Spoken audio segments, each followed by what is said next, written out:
Si quieren abrir sus Biblias, las pueden abrir en el libro de Marcos. No es el libro de Marcos, sino el libro de Marcos. Si no tienen Biblia, acaban de llegar Biblias de esas muy lindas, delgaditas. Si no tienen una Biblia, búsquenme y yo les voy a regalar una Biblia con mucho gusto, pero es que es muy importante tener Biblia. Cuando no traen Biblia, a la entrada, a mano izquierda, hay Biblias para ustedes. Vamos a leer Marcos capítulo 4 del versículo 35 al 41. Entonces, si gustan, me acompañan en Marcos 4:35. Dice así: Ese día, al anochecer, les dijo a sus discípulos: crucemos al otro lado. Dejaron a la multitud y se fueron con él en la barca donde estaba. También lo acompañaban otras barcas. Se desató entonces una fuerte tormenta y las olas azotaban la barca, tanto que ya comenzaba a inundarse. Jesús, mientras tanto, estaba en la popa durmiendo sobre un cabezal. Así que los discípulos lo despertaron. Maestro, gritaron, ¿no te importa que nos ahoguemos? Él se levantó, reprendió al viento y ordenó al mar: silencio, cálmate. El viento se calmó y todo quedó completamente tranquilo. Jesús dijo: ¿por qué tienen tanto miedo? A sus discípulos: ¿todavía no tienen fe? Ellos estaban espantados y se decían unos a otros: ¿quién es este que hasta el viento y el mar le obedece? Acompáñenme a orar. Señor, tenemos delante de nosotros un pasaje clave en los evangelios, un pasaje que tal vez muchos hemos leído o escuchado. Y yo te pido a ti, Espíritu de Dios, que traigas refrigerio, refresco a nuestras almas y a nuestras mentes por medio de la predicación de tu palabra, Señor. Que hoy haya tierra mojada para que tu semilla caiga en buena tierra y dé el 100%, Señor. Gracias porque tenemos tu palabra en nuestras manos. Hace siglos personas lucharon para esto, porque lo más poderoso que podemos tener en nuestras manos es tu palabra, Señor. Ponemos este rato en tus manos en el nombre de Jesús. Amén. No sé si se dieron cuenta, pero casi digo en la oración: aiga. Antes de empezar, quiero contarles una historia. Mi abuelo Antonio, él murió ahora en diciembre, era como MacGyver. Todo lo solucionaba y todo lo podía construir y todo lo podía arreglar.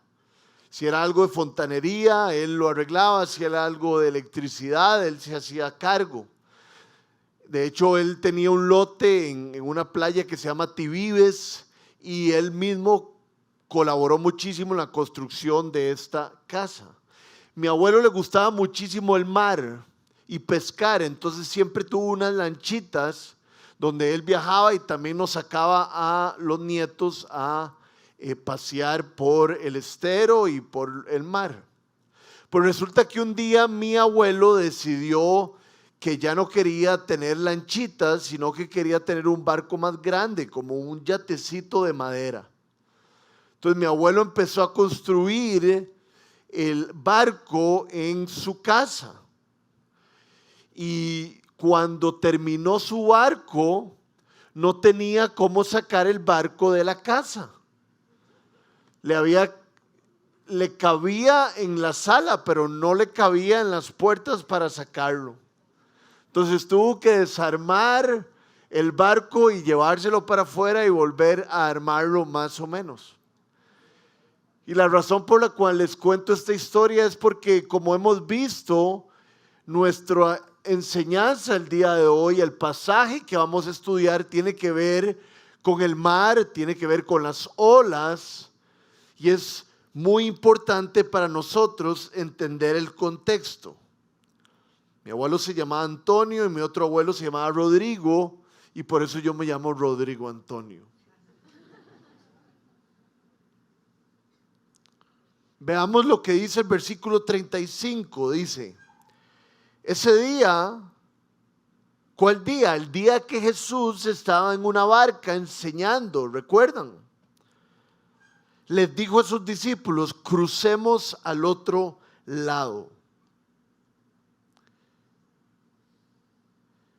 Una vez más, tenemos que poner mucha atención en las palabras que se escriben en los diferentes versículos. El texto dice que Jesús les pidió que cruzaran al otro lado. Y Jesús sabemos que había enseñado durante todo el día. Jesús quería cruzar el lago de Galilea o el mar, como quieran llamarle, para descansar. Había enseñado durante todo el día, sabíamos que la gente lo apretujaba, entonces él se había colocado en una plataforma que estaba pegada a un barco y él había enseñado y estaba cansado, entonces les dice: vámonos en la noche y crucemos. La noche llegó y Jesús quería descansar, y el versículo 36 dice que dejaron a la multitud y se fueron con él en la barca donde estaba. También lo acompañaban otras barcas. Esto es interesante porque yo he leído este versículo muchísimas veces, pero no me acordaba que no solo Jesús estaba cruzando el mar en su barca, sino que también había otras acompañándolo.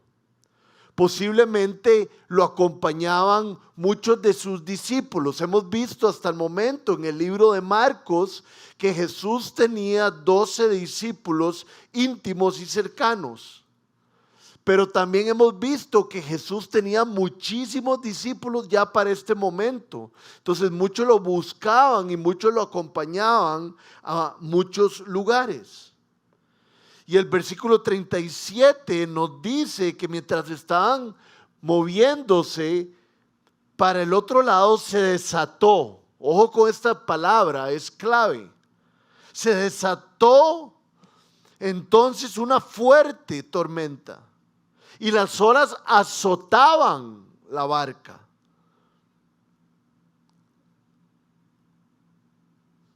Tanto que ya comenzaba a inundarse. Quiero contarles unos sinónimos que busqué de desatar. Dice que se desató una tormenta. Puede ser desenlazar, puede ser desencadenar o soltar. Se soltó una tormenta sobre el lago y estaba azotando el barco. Y el barco se estaba inundando. ¿Por qué recalco esto y lo voy a seguir recalcando? Porque es muy importante entender la calidad de tormenta que estaban sufriendo ellos. Y aquí quisiera hacer un pequeño paréntesis que llegó a mi corazón mientras estaba leyendo este pasaje, y es que los discípulos se montaron con Jesús al barco. Andaban caminando con Jesús. Bueno, caminando no, andaban navegando con Jesús. Pero el hecho de navegar con Jesús no significa que no va a haber tormentas. La Biblia más bien nos especifica que el caminar con Cristo es por la puerta estrecha, pero es la puerta estrecha que nos lleva a la vida. Entonces tenemos que entender que caminar con Cristo, caminar con Dios, no quita las cosas difíciles de la vida, pero sí caminamos con la presencia de Dios que hace toda la diferencia. El otro día leí en mi devocional acerca del libro de Daniel, y los que recuerdan, en algún momento el rey Nabucodonosor levantó una estatua gigantesca y quería que todo mundo se arrodillara delante de ella y la adorara. Pues resulta que ahí estaban Sadrach, Mesach y Abednego. Y cuando se dio el momento donde todo el mundo tenía que adorar a la estatua, ellos tres no adoraron a la estatua. Ellos eran hebreos y seguían a Jehová, al Dios de Israel. Entonces algunos chismosos le contaron a Nabucodonosor que ellos no se habían inclinado ante la estatua, y Nabucodonosor les dijo: si no se inclinan en la próxima llamada, los voy a meter al horno que está aquí cerca de nosotros. Y ellos dijeron: no nos importa, Dios nos puede salvar de estar ahí en ese horno, y si Dios decide no salvarnos, de todos modos no nos rendiremos delante de esa estatua. Nabucodonosor dice que calienten el horno a lo máximo, lo calientan a lo máximo y meten a Sadrach, Mesach y Abednego al horno.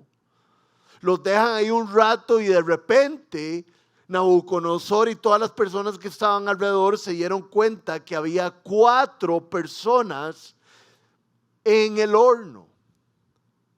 Y la cuarta persona era Jesucristo. Dice la palabra de Dios que ellos salieron del horno y ni siquiera estaban chamusqueados. Pasaremos por el fuego, pasaremos por los ríos, pasaremos por las tormentas, pero Jesús va a estar ahí con nosotros. Mientras todo esto está sucediendo en el barco, dice el versículo 38, que Jesús mientras tanto estaba en la popa, durmiendo sobre un cabezal. Un cabezal es como una pequeña almohada. Cuando se viajaba en un barco, se ponía el cabezal y uno se sentaba en ella, pero Jesús lo estaba usando como almohada. Así que los discípulos lo despertaron. Maestro, gritaron, ¿no te importa que nos ahoguemos? Recuerden que Jesús había enseñado durante todo el día. Y yo me pongo a pensar en los discípulos y a mí me hubiera dado como algo de despertar a Jesús. Al maestro, al rabí, estaba cansado y merecía estar dormido. Me imagino, no lo dice el pasaje, pero seguro hubiera sido Pedro, ¿verdad? De fijo, quien lo levantó. Pero alguien tuvo el valor y lo despertaron, a pesar de que Jesús se merecía estar descansando, a pesar de que ese era el plan para cruzar el lago. Lo despiertan y gritan y le dicen: Rabí, ¿no te importa que nos estemos hundiendo? Es interesante, y pongan atención a esto. Hay una tormenta, hay olas muy grandes, hay estruendos, y estos eran hombres profesionales del mar, eran pescadores. Entonces, imagínense la calidad de momento que se está sucediendo, que estos pescadores no pueden manejar el asunto y despiertan a Jesús. Yo diría que cuando nosotros, inclusive antes de no poder manejar un asunto, acudamos a Jesús. Jesús se pone de pie, lo cual me muestra mi compasión y me muestra amor hacia los discípulos. Cuando nosotros venimos delante de Jesús, humildemente, Jesús reacciona y Jesús se acerca porque Jesús es nuestro pastor supremo y nosotros somos sus ovejas. Él tiene empatía con nosotros. Y yo creo que esto es importante porque Jesús les había dicho a ellos que se montaran en el barco y que fueran hasta el otro lado. Ellos estaban en la voluntad de Dios, ¿no es cierto? Y entonces Jesús, cuando les piden ayuda, Jesús reacciona. El problema es cuando no estamos en la voluntad de Dios. Estamos totalmente descubiertos de su ayuda, porque si estamos en pecado, si estamos fuera de lo que Dios nos ha pedido, Dios no puede ayudarnos. Podría ayudarnos, pero tendríamos primero que arrepentirnos de lo que estábamos haciendo. Gracias a que ellos estaban en ese lugar, porque Jesús se los había dicho, eran obedientes, Jesús los estaba rescatando.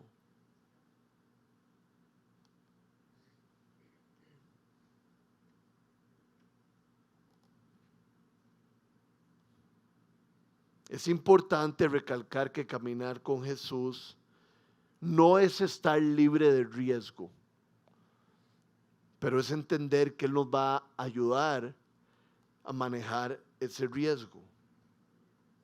Yo no sé cuántos de ustedes han leído Crónicas de Narnia de C.S. Lewis, o algunos de nosotros también hemos visto la película.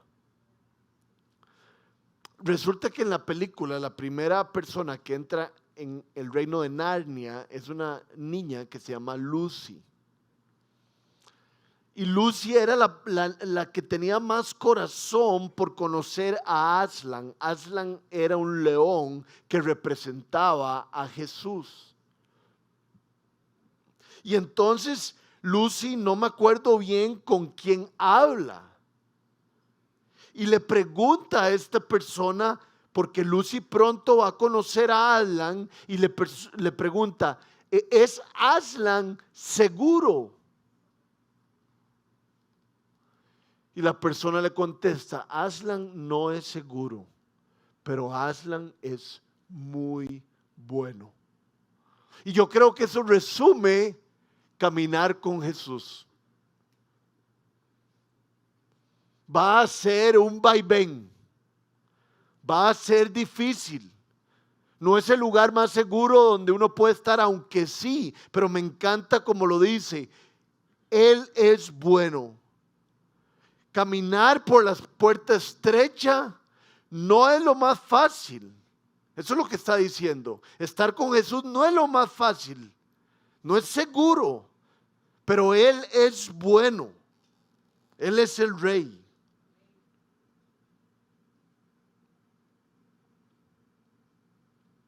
Jesús se identifica con sus discípulos de tal manera que no solo reacciona en el barco, sino reacciona para el perdón de todos nuestros pecados.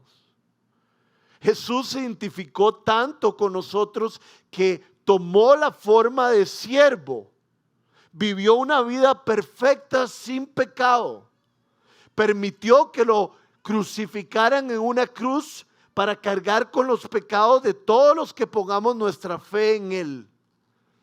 Y todos los que pongamos nuestra fe en Él, resucitaremos con Él e iremos a la gloria. De esa manera se identifica Cristo con nosotros. Cuando usted no sienta la presencia de Cristo, cuando usted se sienta solo o sola, recuerde cómo Cristo se identificó con usted y cómo Cristo murió en la cruz para estar cerca suyo. El camino del cristiano no es siempre sentir o percibir la presencia de Dios.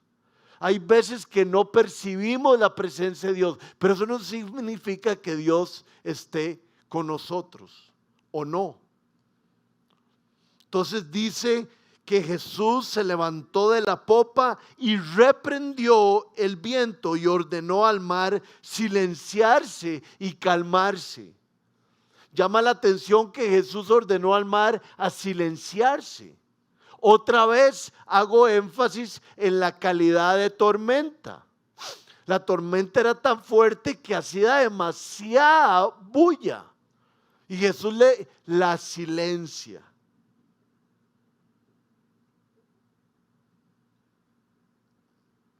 Jesús se pone de pie, me encanta eso. Creo como que simboliza tantas cosas, ¿verdad? ¿Se acuerdan de Esteban, verdad? El primer mártir de la Biblia. Lo están matando. Antes mataban a las personas a pedradas, ¿verdad? Y no eran unas piedritas de esas que tira uno en un río y que rebotan.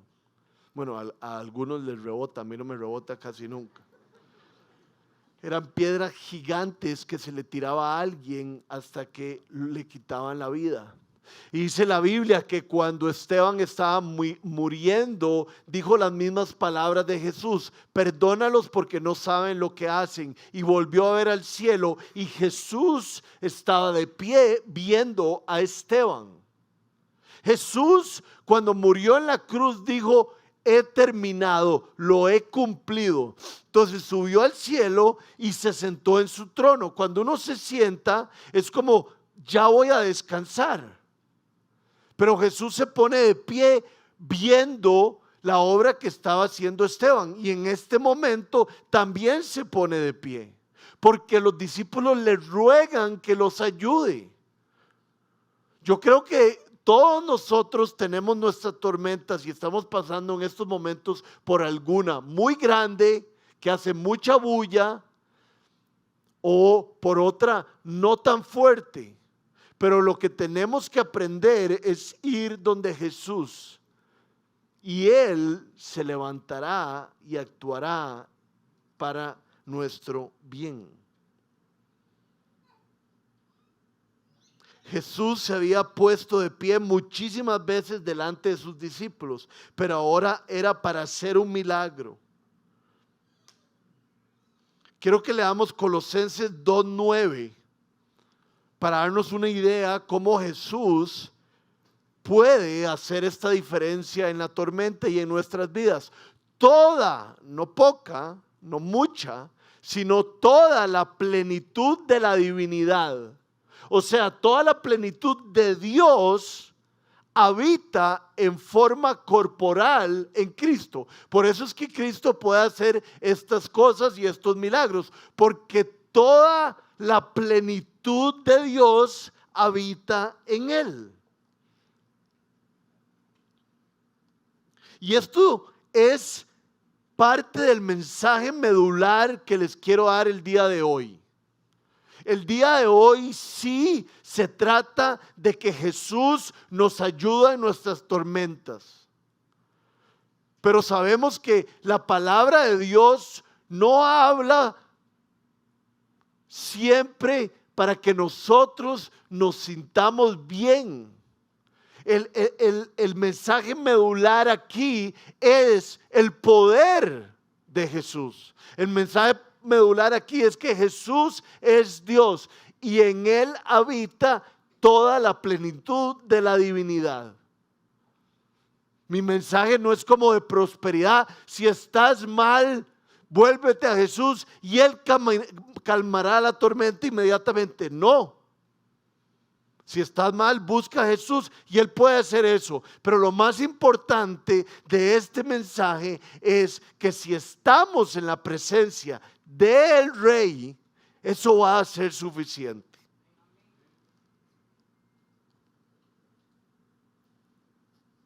Versículo 39 dice: Él se levantó, reprendió al viento y ordenó al mar: silencio, cálmate. Y el viento se calmó y todo quedó completamente tranquilo.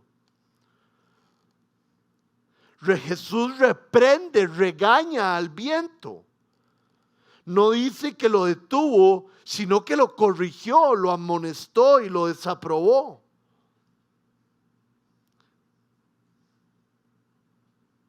Después de la exhortación de Jesús, el viento se calmó y todo quedó completamente tranquilo. Y es interesante, ¿verdad? En nuestro país llueve muy extrañamente. Últimamente, ¿verdad? A veces llueve y rápidamente deja de llover. A veces se escuchan truenos y cosas, que eso es lo que estaba sucediendo ahí. Por eso Jesús dice que silencia el mar.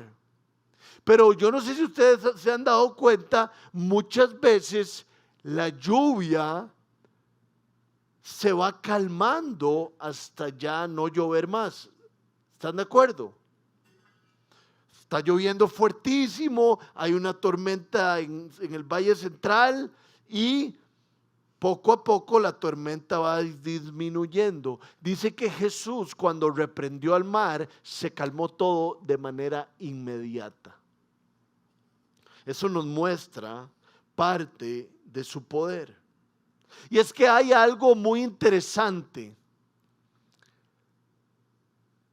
El creador de algo tiene poder sobre ese algo, porque Él es el que lo hace.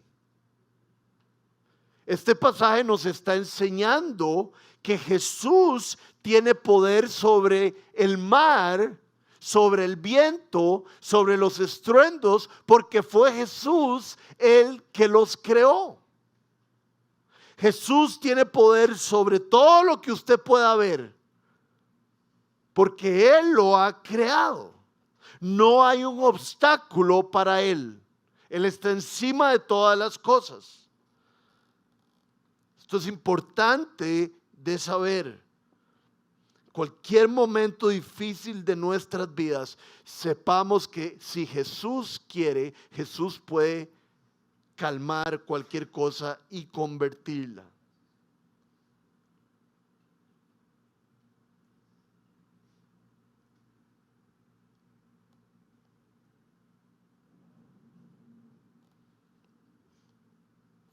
Si nosotros ponemos atención, les pido que vayan a sus casas y en la tarde lo hagan o hoy en la noche.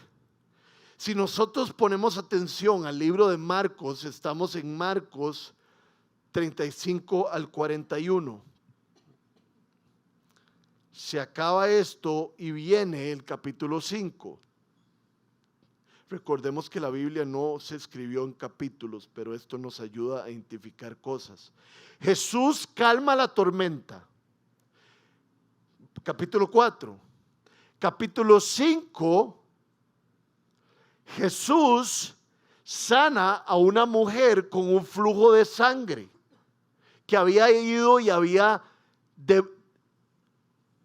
derramado, había gastado todo el dinero que ella tenía en doctores y nadie la había podido curar. Y más adelante Jesús le da vida a la hija de Jairo. Entonces, lo que Marcos nos está tratando de enseñar es que Jesús tiene poder sobre la naturaleza, Jesús tiene poder sobre la enfermedad y Jesús tiene poder sobre la muerte. Eso es lo que nos está enseñando Marcos y a donde nos quiere llevar. Por eso les digo que es una bendición este pasaje, porque nos da fe. Nos da fe de que Jesús se puede poner de pie para ayudarnos, pero lo más importante es que nos está mostrando el poder del Mesías.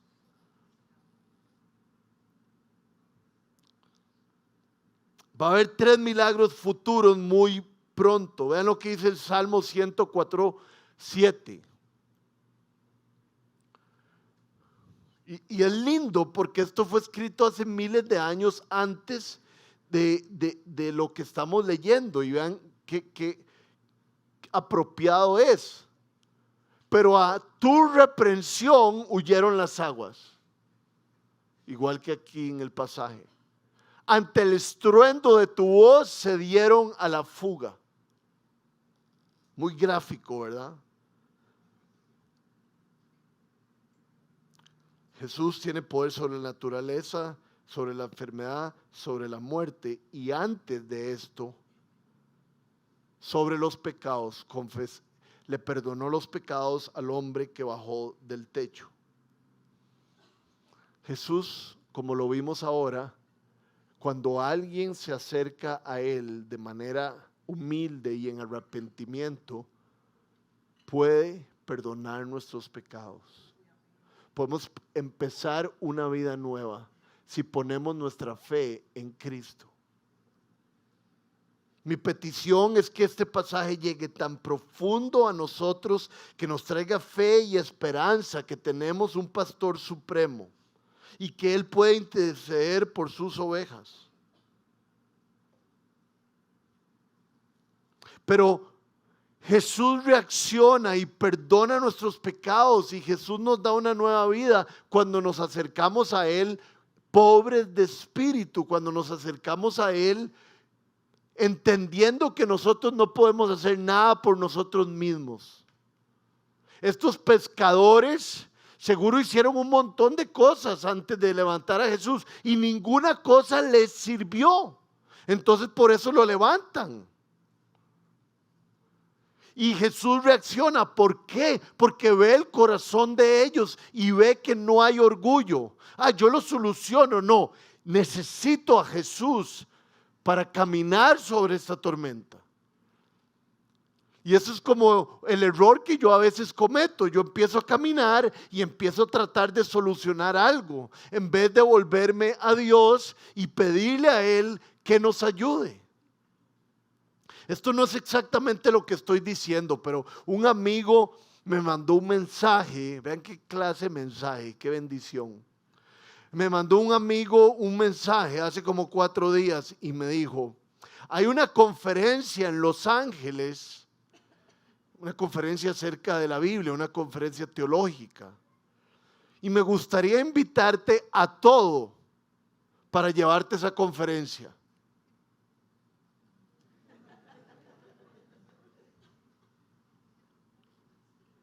Se me olvidó lo que iba a decir.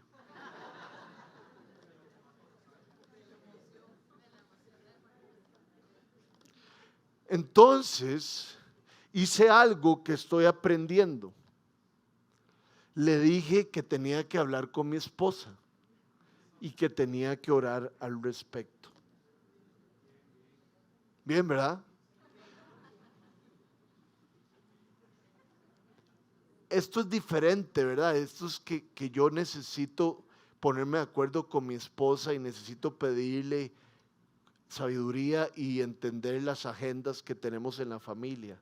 Pero yo entendí que antes de moverme a hacer algo, tenía que preguntarle a Luciana. Es el mismo principio con Dios. Antes de hacer algo o en medio de una caminata muy fuerte, hay que acercarse a Él y pedirle guía o despertarlo. El versículo 40 dice: ¿por qué tienen tanto miedo?, les dijo Jesús ya despierto a sus discípulos. ¿Todavía no tienen fe?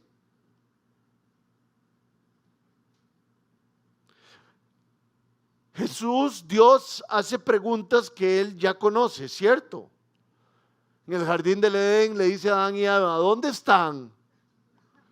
Como si el Señor no supiera. Y hace esta declaración: ¿por qué tienen tanto miedo? Y Él sabe por qué tienen tanto miedo.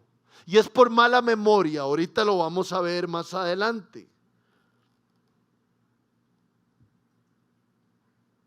¿Por qué están paralizados? Vean la promesa que Dios nos da en Isaías 41, del 10 al 13. Lo leímos al principio de la celebración. Así que no temas, porque yo estoy contigo. Esto es para usted y para mí. No te angusties, porque yo soy tu Dios. Aplica perfectamente, aunque sea el Viejo Testamento. Te fortaleceré, te ayudaré, te sostendré con mi diestra victoriosa. ¿Verdad? Antes de que Josué fuera a conquistar la tierra prometida, iba a tener que entrar a Jericó, donde era una ciudad perfectamente amurallada. Y las palabras de Dios para Josué fueron: sé fuerte y valiente, porque yo estaré contigo. Entonces, Jesús lo que les está diciendo: ¿por qué están paralizados? ¿Por qué tienen tanto miedo? ¿Por qué no tienen fe si yo estoy aquí con ustedes? Y algunos de nosotros en estos momentos no tenemos tanta fe. Algunos de nosotros estamos muy inseguros. Y si somos hijos de Dios, porque dice la palabra de Dios que a todos los que creyeron en Él se les dio el privilegio de ser llamados hijos de Dios, ¿por qué tenemos tanto miedo si su presencia está con nosotros?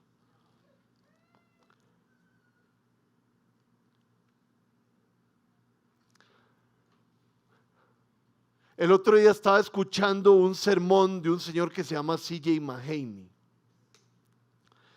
Y él estaba hablando acerca del gozo.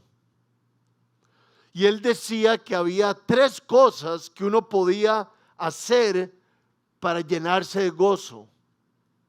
Lo primero que decía él es que uno se debería predicar a uno mismo. ¿Verdad? En algún momento yo les he dicho esto, uno no debería escucharse tanto como hablarse. No lo entendieron tanto, ¿verdad? Se escucha. Rodrigo, qué miedo. Rodrigo, no vas a llegar a tiempo. Rodrigo, no sé si estás preparado para esto. Se escucha porque nosotros somos hombres pecadores y el mundo en que vivimos nos presiona.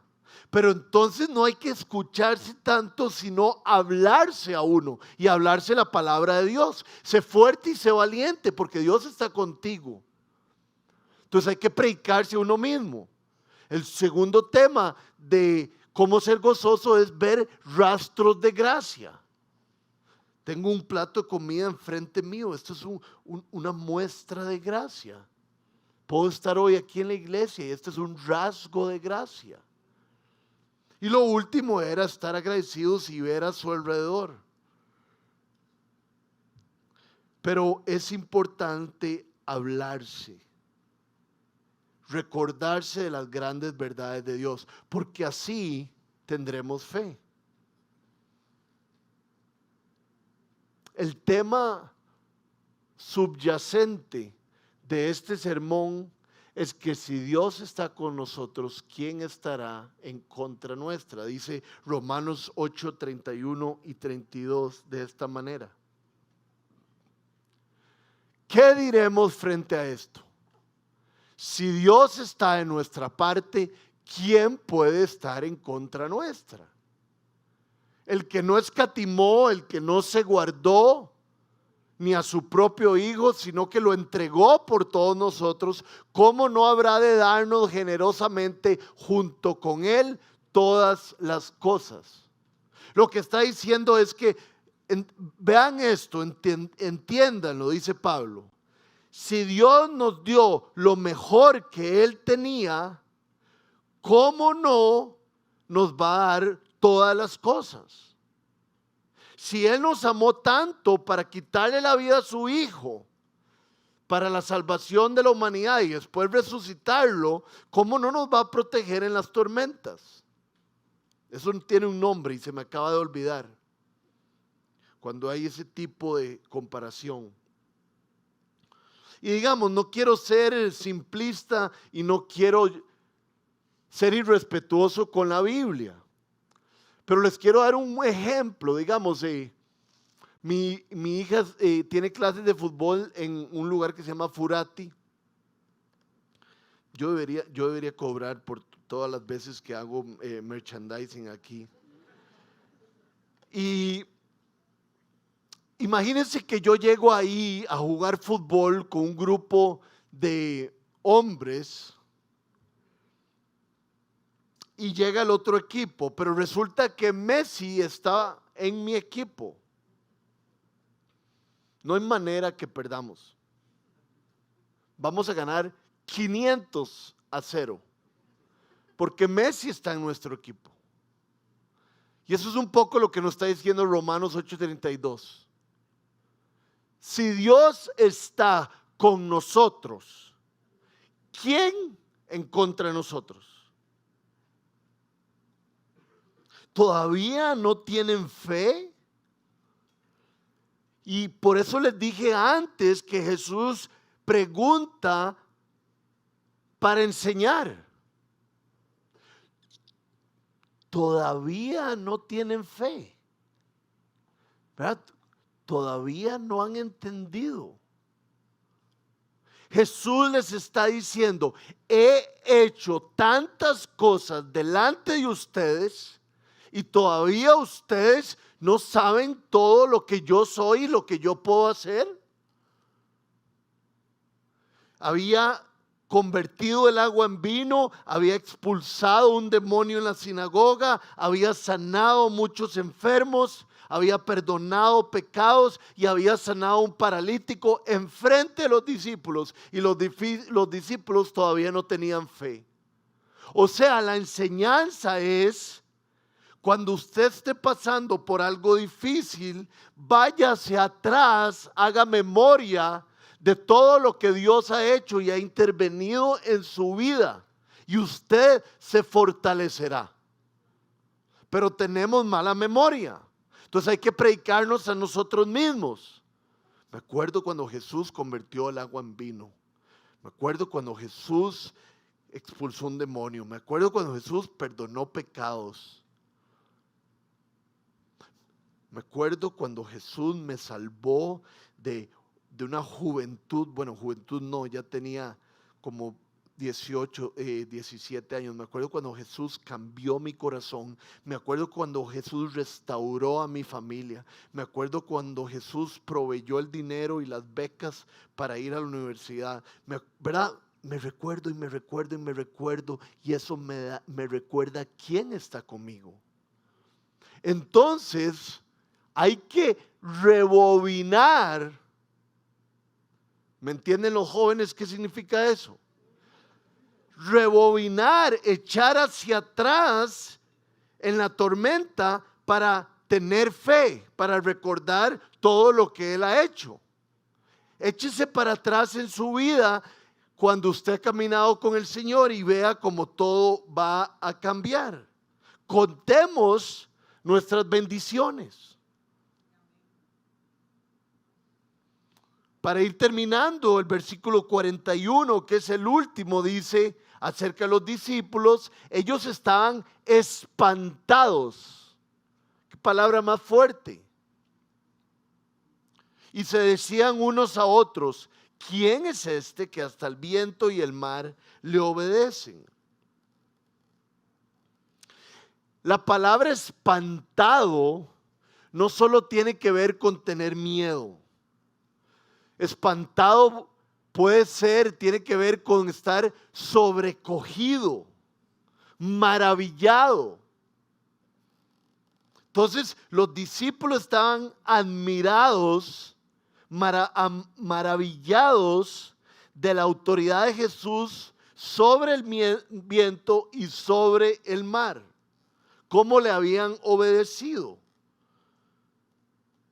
Y algo que me llama la atención y voy a volcar la tortilla, creo que es un principio que podemos sacar, es que Jesús les dijo: vamos a cruzar el lago. Si llegamos al capítulo 5, cruzaron el lago y llegaron a Decápolis, donde aparece el endemoniado de Genezaret. Llegaron al otro lado. Cuando Jesús nos dice: crucemos el lago, vamos a llegar al otro lado, va a suceder. No importa qué suceda en el trayecto, su promesa se cumple siempre. Y Jesús nos ha dicho a los que creemos en Él que nosotros estamos sentados en los tronos celestiales. Jesús nos ha dicho que cuando nosotros muramos vamos a ir a su presencia. El camino no es fácil, estamos caminando sobre el desierto, pero vamos a llegar a la tierra prometida porque Él nos lo ha prometido. Entonces, ¿cuál obstáculo va a estar delante de Él si nos ha demostrado que tiene poder sobre todas las cosas y que la plenitud de Dios está sobre Él? Tenemos que saber que las cosas que Jesús nos dice las cumple. Vamos al otro lado, y llegaron al otro lado. Por eso es que es importante sostener las palabras de Dios y predicarnos a nosotros mismos. Jesús me dijo que nunca me iba a dejar. Entonces nunca me va a dejar.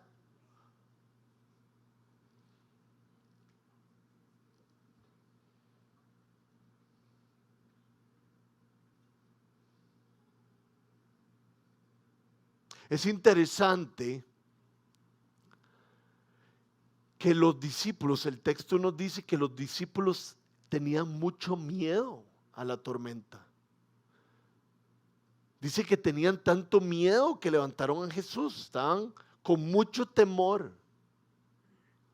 Pero el versículo 41 dice que los discípulos estaban espantados. Los discípulos tuvieron mucho miedo por la tormenta, pero estaban espantados por el poder de Jesús.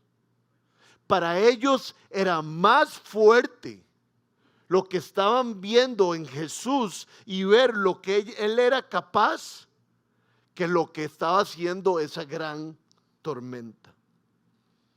Los había sobrecogido más el poder de Jesús que la tormenta.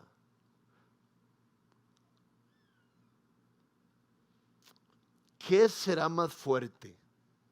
Ahora, esa es una palabra que se está utilizando aquí en la iglesia un montón. ¡Qué fuerte! ¿Qué será más fuerte? ¿Tener la tormenta fuera del barco o tener a Jesús, a Dios, adentro del barco? Todos sabemos la respuesta. Puede ser que esté sucediendo todo tipo de cosas a nuestro alrededor, pero Dios está con nosotros en el barco.